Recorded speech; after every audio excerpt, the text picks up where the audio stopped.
Dobermann शायद दुनिया का सबसे मिसअंडरस्टूड डॉग ब्रीड है। अगर आप इंटरनेट पे डोबरमैन सर्च करोगे तो आपको दो एक्सट्रीम ओपिनियंस मिलते हैं। एक साइड पे लोग कहते हैं कि ये डेंजरस डॉग्स होते हैं, अग्रेसिव होते हैं, अनप्रेडिक्टेबल होते हैं और सिर्फ गार्ड डॉग होते हैं, और दूसरी साइड के लोग बोलते हैं कि डोबरमैन परफेक्ट फैमिली डॉग्स हैं, लॉयल हैं, इंटेलिजेंट है और इनक्रेडिबली प्रोटेक्टिव हैं। लेकिन सच क्या है? क्या डोबरमैन वाकई डेंजरस डॉग ब्रीड है या फिर हमने इस ब्रीड को गलत समझ लिया? और सबसे इंपॉर्टेंट सवाल, डोबरमैन का रियल प्रॉब्लम क्या है? क्योंकि सच ये है कि द डोबरमैन प्रॉब्लम शायद डोबरमैन का प्रॉब्लम है ही नहीं, हो सकता है कि प्रॉब्लम कहीं और हो। और अगर आप एक डोबरमैन लेने के बारे में सोच रहे हो तो ये वीडियो आपको जरूर देखनी चाहिए, क्योंकि डोबरमैन एक नॉर्मल पेट डॉग नहीं है। हर डॉग ब्रीड का एक पर्पस होता है और डोबरमैन का पर्पस काफी सीरियस था। तो चलिए शुरू करते हैं। सबसे पहले समझते हैं कि डोबरमैन एक्चुअली डेवलप क्यों किया गया। अब डोबरमैन कोई रैंडम डॉग ब्रीड नहीं है जो बस अपीयरेंस के लिए क्रिएट किया गया हो। इस ब्रीड के पीछे एक स्पेसिफिक पर्पस था और उस पर्पस की स्टोरी काफी इंटरेस्टिंग है। 19th सेंचुरी जर्मनी में एक आदमी था जिसका नाम था कार्ल फ्रेडरिच लुई डोबरमैन। वो एक टैक्स कलेक्टर था और उसका काम था लोगों से टैक्स कलेक्ट करना, अक्सर ऐसे एरियाज में जहां क्रिमिनल्स और डेंजरस लोग मिलते हैं। अब नेचुरली इतना रिस्की काम करते वक्त उसे एक ऐसे डॉग की जरूरत थी जो ना सिर्फ लॉयल हो बल्कि इंटेलिजेंट भी हो, फियरलेस हो और जरूरत पड़ने पर प्रोटेक्ट भी करे। और इसी आइडिया से डोबरमैन ब्रीड को डेवलप किया गया। एग्जैक्ट मिक्स क्या था उसका कोई परफेक्ट रिकॉर्ड नहीं है, लेकिन एक्सपर्ट जनरली बिलीव करते हैं कि रॉटवाइलर, जर्मन पिंचर, वाइमेरानर और कुछ वर्किंग ब्रीड्स का कॉम्बिनेशन यूज हुआ था, जिसका रिजल्ट था एक ऐसा डॉग जो फास्ट था, अलर्ट था, हाईली इंटेलिजेंट था और अपने ओनर के साथ एक्सट्रीमली लॉयल बॉन्ड बना सकता था। तो डोबरमैन ओरिजिनली गार्ड डॉग नहीं था जो बस गेट के पास बैठकर भौंके। ये एक पर्सनल प्रोटेक्शन डॉग था, एक वर्किंग डॉग था, एक ऐसा डॉग जो अपने हैंडलर के साथ एक्टिवली काम करे। अब यहां एक इंपॉर्टेंट चीज समझना बहुत ज्यादा जरूरी है कि डोबरमैन ओरिजिनली एक वर्किंग मशीन था। इस ब्रीड को कंफर्ट के लिए नहीं बल्कि काम के लिए डिजाइन किया गया था, और यहीं से शायद डोबरमैन के अराउंड एक स्ट्रॉन्ग रेपुटेशन भी डेवलप होने लगी। अब यहां से डोबरमैन की स्टोरी थोड़ी और इंटरेस्टिंग हो जाती है, क्योंकि डोबरमैन का रियल प्रॉब्लम यहीं से स्टार्ट होता है और वो है इसकी रेपुटेशन। अगर आप किसी रैंडम इंसान से पूछो कि डोबरमैन कैसा डॉग है, तो अक्सर जवाब क्या मिलता है कि ये बहुत खतरनाक होते हैं, अग्रेसिव होते हैं, गार्ड डॉग्स होते हैं। और ऑनेस्टली इस इमेज के पीछे थोड़ा लॉजिक भी है। डोबरमैन का अपीयरेंस ही ऐसा है, lean muscular body, sharp face, intense stare, और जब ईयर्स क्रॉप्ड होते हैं तो ये और ज्यादा इंटिमिडेटिंग लगते हैं। और फिर मूवीज और टीवी ने भी डोबरमैन की इमेज को और ज्यादा रीइंफोर्स किया। जब भी किसी फिल्म में विलेन को एक स्कैरी डॉग चाहिए होता था तो गेस करो कौन सी ब्रीड यूज होती थी? That was a Dobermann. और उसका रिजल्ट क्या हुआ कि लोगों के माइंड में एक फिक्स्ड इमेज बन गई कि डोबरमैन का मतलब एक खतरनाक कुत्ता, यानी कि डेंजर कुत्ता। लेकिन सबसे मजे की बात यह है कि बिहेवियर साइंस कुछ और ही कहता है। Dobermann actually one of the most intelligent and trainable breeds में से एक होते हैं। ये ब्रीड हाईली हैंडलर ओरिएंटेड होती है। मतलब डोबरमैन का बिहेवियर लार्जली डिपेंड करता है कि उसका ओनर कैसा है और उसको ट्रेन कैसे किया गया है। और आए नहीं देखिए, लोग डोबरमैन को नेचुरली डेंजरस समझ लेते हैं, जबकि रियलिटी में प्रॉब्लम अक्सर डॉग में नहीं होती, प्रॉब्लम ट्रेनिंग में होती है, प्रॉब्लम ब्रीडिंग में होती है और प्रॉब्लम एक्सपेक्टेशंस में होती है। और यहीं से एक्चुअली दी डोबरमैन प्रॉब्लम समझ में आना शुरू होता है। अब यहां से एक और कंफ्यूजन स्टार्ट होता है कि जो बहुत लोगों को पता ही नहीं होता। सब डोबरमैन्स एक जैसे नहीं होते। आजकल बेसिकली दो मेन टाइप्स के देखे जाते हैं, यूरोपियन डोबरमैन्स एंड अमेरिकन डोबरमैन्स। अब देखा जाए तो दोनों टेक्निकली सेम ब्रीड है, लेकिन ब्रीडिंग गोल्स अलग हो गए। यूरोपियन डोबरमैन्स यूजुअली थोड़े से ज्यादा बड़े होते हैं, ज्यादा मस्कुलर होते हैं और वर्किंग लाइन से आते हैं। और इस टाइप के डोबरमैन ज्यादा ड्राइव होता है, उनके अंदर ज्यादा एनर्जी होती है और ज्यादा सीरियस टेम्परमेंट के लिए उनको ब्रीड किया जाता है।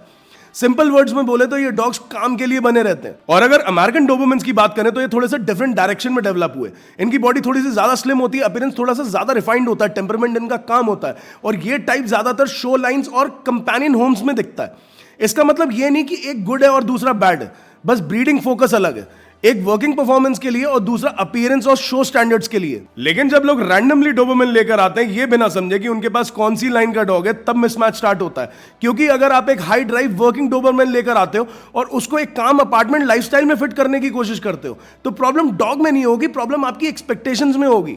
और फिर आप बोलोगे कि ये प्रॉब्लम डॉग है।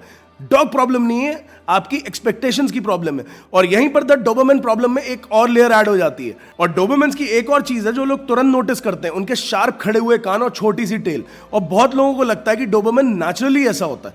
रियलिटी इससे थोड़ी सी डिफरेंट है। डोबरमैन का natural look actually floppy years और फुल टेल के साथ होता है। तो फिर ये क्रॉप्ड ईयर्स और डॉग टेल कहां से आई? अब इसका ओरिजिन वर्किंग हिस्ट्री से जुड़ा हुआ है। जब Doberman protection of working roles में यूज होते थे, तब क्रॉप्ड ईयर्स और डॉग टेल का आइडिया ये था कि फाइट या कॉन्फ्रंटेशन में डॉग को इंजरी कम कम हो। लॉन्ग ईयर्स और टेल को ओपोनेंट्स इजीली ग्रैब कर सकते थे। लेकिन मॉडर्न टाइम में सिचुएशन काफी चेंज हो चुकी है। आज ज्यादातर डोबरमैन एक्चुअली गार्ड वर्क करते ही नहीं है, फिर भी क्रॉप डीयर्स और डॉग टेल्स ब्रीड का आइकॉनिक लुक बन चुकी है। ये सिर्फ शो के लिए और कॉस्मेटिक्स के लिए, और इसी वजह से ये टॉपिक काफी कंट्रोवर्शियल भी हो गया है। कुछ कंट्रीज में ईयर क्रॉपिंग और टेल डॉकिंग बैन हो चुकी है, जबकि कुछ जगह ये अभी भी अलाउड है। और सबसे मजे की बात यह है कि जब लोग पहली बार एक नेचुरल डोबरमैन को देखते हैं उनके फ्लॉपी ईयर्स और फुल टेल के साथ, तो उन्हें लगता है कि ये मिक्स ब्रीड है, ये डोबरमैन है ही नहीं। और ये बस एक और एग्जांपल है कि कैसे टाइम के साथ ब्रीड का पब्लिक इमेज रियलिटी से थोड़ा डिफरेंट हो जाता है। अब सबसे इंपॉर्टेंट सवाल कि डोबरमैन का एक्चुअल टेम्परामेंट होता कैसा है, क्योंकि अगर आप इंटरनेट पे कमेंट्स पढ़ोगे या पोस्ट देखोगे तो डोबरमैन या तो दुनिया का सबसे डेंजरस डॉग है या फिर सबसे परफेक्ट फैमिली डॉग है,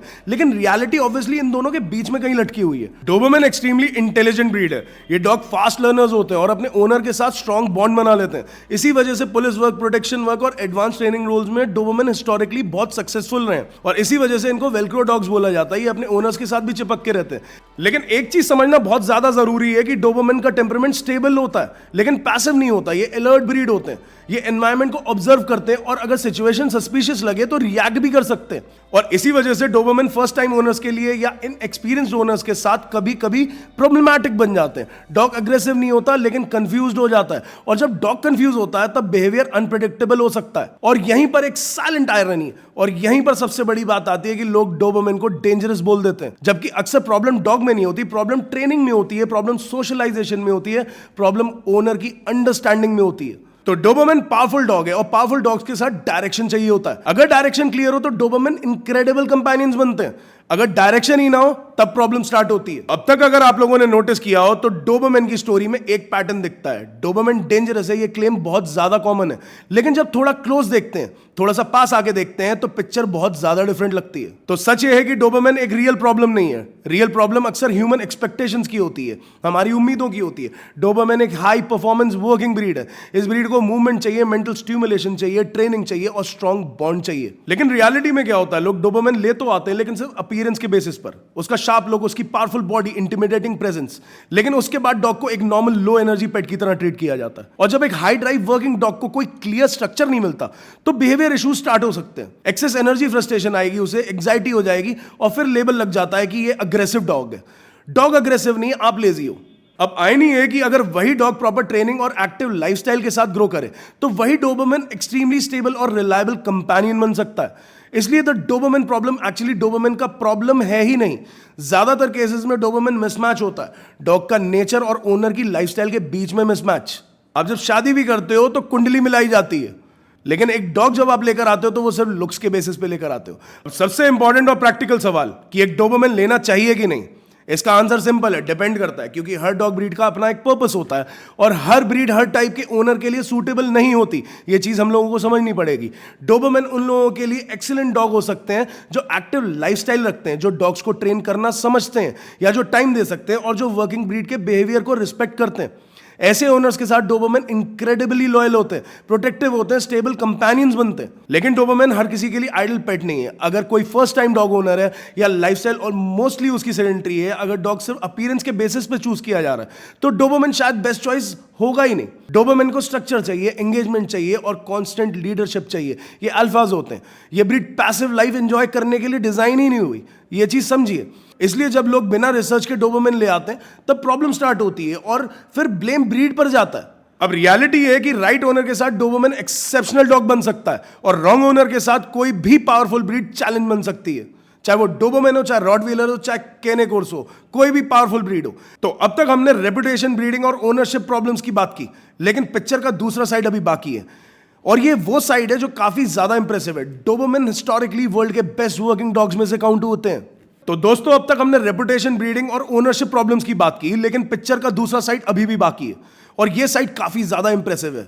डोबरमैन हिस्टोरिकली वर्ल्ड के बेस्ट वर्किंग डॉग्स में से एक माने जाते हैं। Police work, military roles, search operations और पर्सनल प्रोटेक्शन में डोबरमैन ने डेकेड्स तक काम किया है, और इसका रीजन भी सिंपल है, इनकी इंटेलिजेंस, स्पीड और लॉयल्टी का रेयर कॉम्बिनेशन। डोबरमैन अपने हैंडलर के साथ एक्सट्रीमली स्ट्रॉन्ग बॉन्ड डेवलप करता है। इसी वजह से ये ब्रीड कमांड्स को क्विकली लर्न करती है और सिचुएशन को फास्ट रीड कर सकती है। और सबसे इंटरेस्टिंग बात यह है कि जब डोबरमैन प्रॉपर्ली सोशलाइज और ट्रेंड होता है तो वो सिर्फ प्रोटेक्टिव नहीं होता, सरप्राइजिंगली अफेक्शनेट भी हो सकता है। तभी बहुत से डोबरमैन ओनर एक चीज जरूर नोटिस करते हैं कि ये डॉग्स अपनी फैमिली मेंबर्स के साथ ऑलमोस्ट शैडो की तरह रहते हैं। ऐसे ही नहीं इनको वेलक्रो डॉग्स बोला जाता है। ये कॉन्स्टेंटली उन्हें ऑब्जर्व करते हैं, क्वाइटली प्रोटेक्ट करते हैं और एनवायरमेंट पर नजर रखते हैं। इसलिए एक डोबरमैन को समझने का सबसे बेस्ट तरीका है कि उसे इंटेलिजेंट वर्किंग पार्टनर की तरह ट्रीट किया जाए, सिर्फ एक इंटिमिडेटिंग लुकिंग पेट की तरह नहीं। तो दोस्तों फाइनली अब हम सवाल के ऊपर वापस आते हैं कि द डोबरमैन प्रॉब्लम एक्चुअली है क्या?